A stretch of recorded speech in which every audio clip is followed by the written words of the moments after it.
Swastika symbol is now embedded in his front yard. I like those signs, man. I think they look cool. I like them. It's a Tibetan sign. It's way back before, swastikas was even invented, When asked if he was Tibetan, he said, "I could be."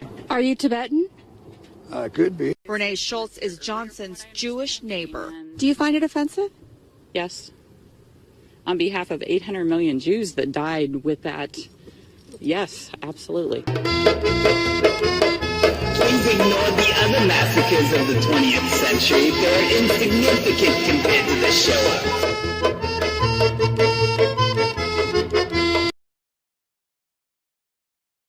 Everybody, welcome. Big day. Big day. Lots going on. I took some G last night to go to sleep. I did. It works. I slept 4 hours straight, and I felt good when I woke up. No, I'm groggy now. Like I need a nap because I'm old. But I didn't get my nap today. Too much shit going on. Anyway, let's get right to the highlights of Donald Trump's speech today. Here we go. Here's some highlights. As we gather today, our government confronts a crisis of trust. For many years, a radical and corrupt establishment has extracted power and wealth from our citizens while the pillars of our society lay broken and seemingly in complete disrepair. We now have a government that cannot manage even a simple crisis at home, while at the same time stumbling into a continuing catalog of catastrophic events abroad.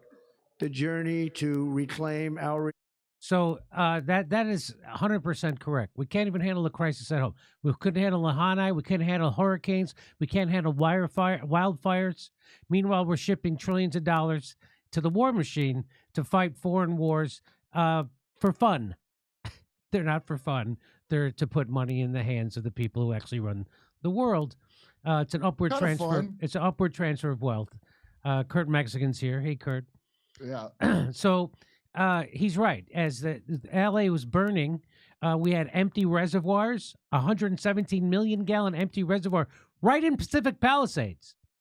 They had 100 fire trucks in Los Angeles in the mechanic shop. 100. Did you know that, Kurt? Yeah. No, I did not know that. Yeah, 100. They have. Don't second guess them, Jimmy. You're not qualified. You're not a lesbian. I'm not a. They had fire hydrants broken that had been dismantled for parts by vandals. They knew this. They didn't do anything. Richest state in the world. It's the 5th largest economy in the world. They don't have fire hydrants that work. They can't keep their reservoir after 12 months of record historic rains. Reservoirs empty because they drained them on purpose. The mayor hiring the person in charge of the water department at twice the salary of the original $750,000 that woman made, and she drained the. Anyway, I don't want to make this about the LA wildfires. Back to Trump, but he's right about that. We can't even handle, and anyway, I'm so upset about the LA wildfires. Public has not been an easy one, that I can tell you. Those who wish to stop our cause have tried to take my freedom and indeed to take my life. I was saved by God to make America great again. So there you go. I'm going to get into a little bit more later about the darkest chapter in American politics, I think happened in the last couple of years since Trump announced he was running for president again, and they put all of the people around him in jail, including Steve Bannon. They prosecuted the former president. First time we've ever done something like that. We didn't prosecute Bush and Cheney after they tortured some folks. They're still walking around. Oh, it's about like I said. Oh, Jim, it's about the rule of law. Really? Then why is George Bush still walk the earth a free man? It's actually. There's probably been all this dark stuff you don't know about, but this is the first time that I can recall where it was this much in your face. Like the stuff they would normally have to be clandestine about, they were doing pretty openly. Yeah, I'm with it. It's gross. It's beyond gross. It's everything that the media and the Democrats have been saying that Trump was doing, undermining our democracy, weaponizing prosecuting his political. They were doing. Yeah, the enemy of the people was the press. He was right. That's right, and he was dead right.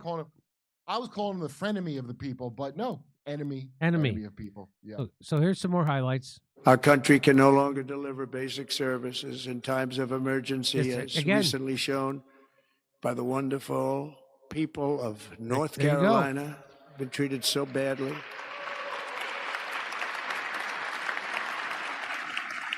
And other states who are still suffering from a hurricane that took place many months ago. Or more recently, Los Angeles, where we're watching fires still tragically burn from weeks ago without even a token of defense. They're raging through the houses and communities. 45 minutes it took for them to respond to the first fire. Took 45 minutes, as documented. I showed you that video. It is even affecting some of the wealthiest and most powerful individuals in our country, some of whom are sitting here right now. Interesting. Here's more. I'll just say this before we play more. I found his speech refreshing. I've never said that about an inaugural address. I've never said that about a State of the Union. I found this refreshing. And by the way, it was brief. It was less than 30 minutes. Today, I will sign a series of historic executive orders. With these actions, we will begin the complete restoration of America and the revolution of common sense. It's all about common sense. First, I will declare a national emergency at our southern border. Big deal. There's our former border czar sitting right there going, huh? Did I fail? No, she did what she was told to, which is keep the border open. They both did what they were told to. This is Bernie Sanders said in 2016. Open borders are billionaires. That's what they want. It's a Koch brothers scheme to drive down wages. And they did it. All illegal entry will immediately be halted, and we will begin the process of returning millions and millions of criminal aliens back to the places from which they came. How could you be against that?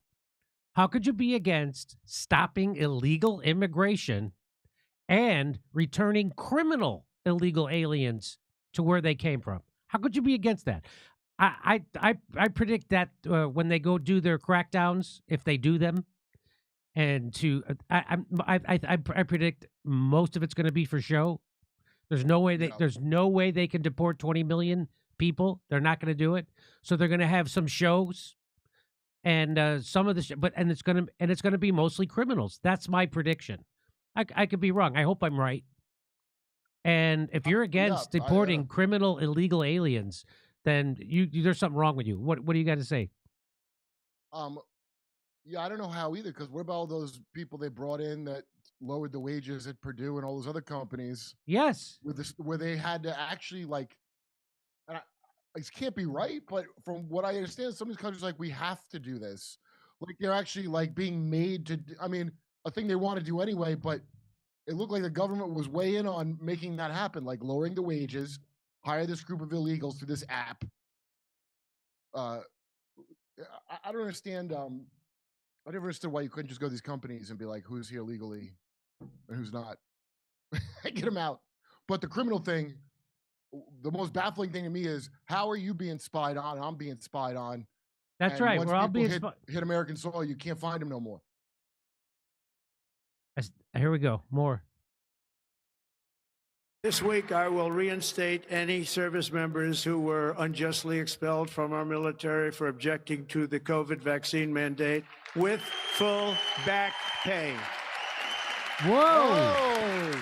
Whoa! Whoa!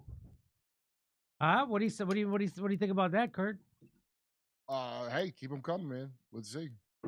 You know, and then just looking at the people that are seated, not applauding that these former military members should get back pay, and they're not applauding that. They're not standing for that. Where is your loyalty to the country, to the people that serve the country? Their loyalty is to Big Pharma's profits. What, Kurt? Is that Miley? Is Miley in the audience? I don't think so. Oh, that would be really gaudy.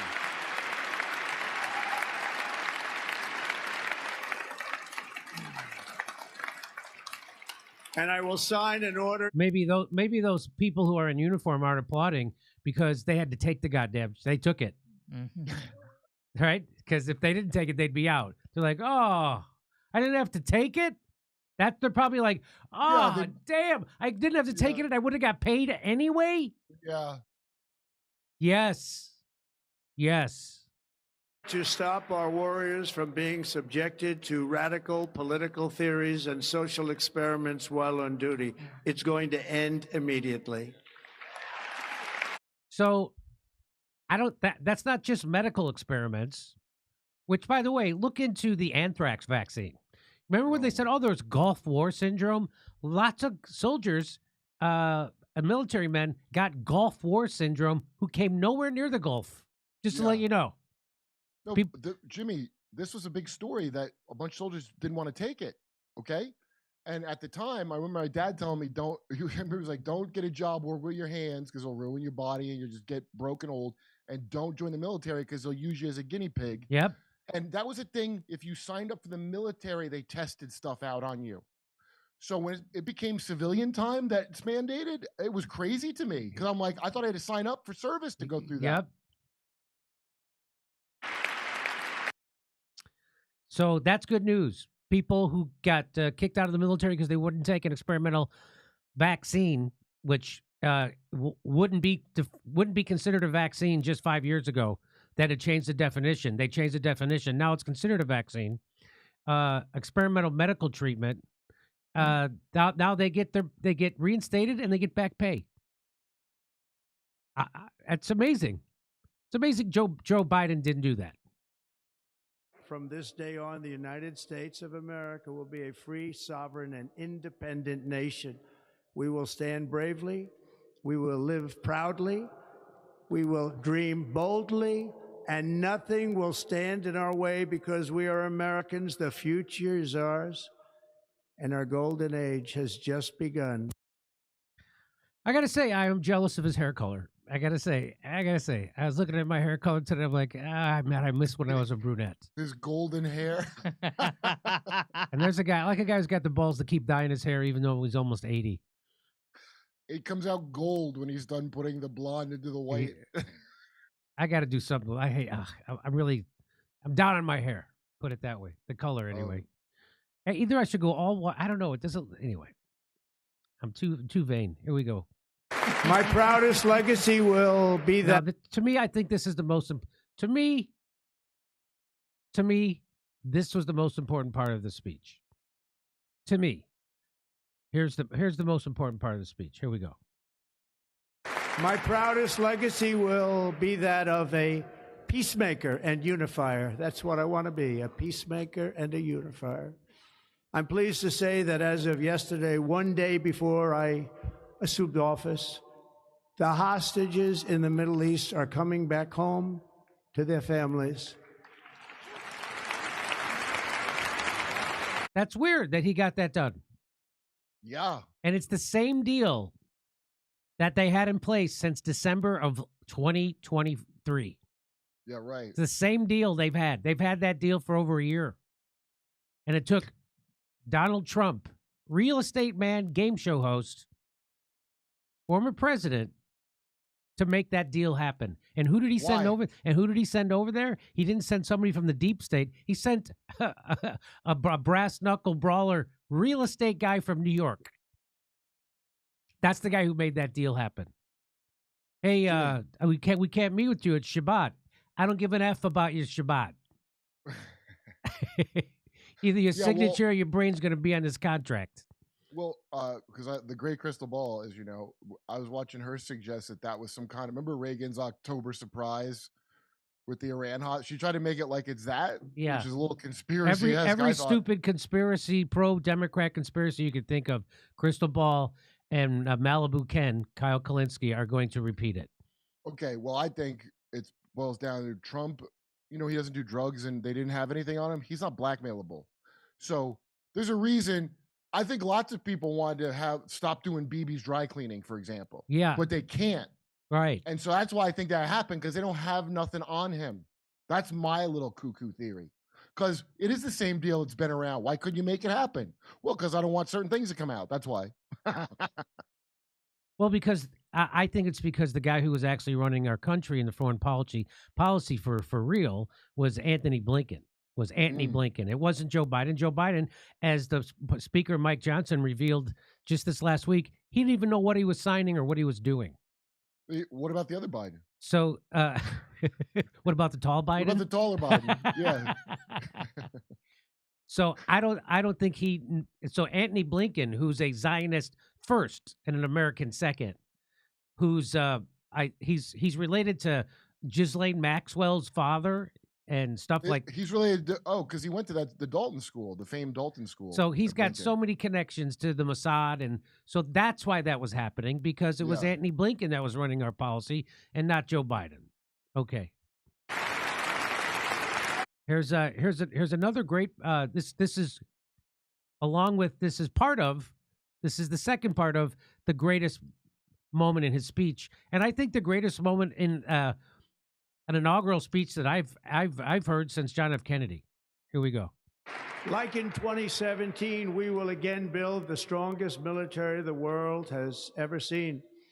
We will measure our success not only by the battles we win, but also by the wars that we end, and perhaps most importantly, the wars we never get into. Whoa, that's hippie radical talk. Wow, what a hippie. What a crazy peacenik, smelly, barefoot, patchouli oil wearing knucklehead. Start the preemptive pardons because we're in crazy town. This is crazy town. So, I've got one more part I want to show you, but let me throw it over to Steph while I get that ready. Okay. All right, ladies and gentlemen, we've got oh, you know what? We just added 2 shows. Oh, tell people about the shows. Well, okay, but I'll give them precursor. Tickets will be available tomorrow, okay, for upcoming shows. February 1st and February 15th, stand-up shows. All the shows on our website are stand-up shows, FYI. And so February 1st, 2 Roads, 7:30 p.m., and February 15th, 2 Roads, 7:30 p.m., stand-up shows. And then Jimmy, the week of February 20th, will be at the Dallas Improv, and then that weekend, Jimmy will be performing at the Mothership. Very exciting. Austin.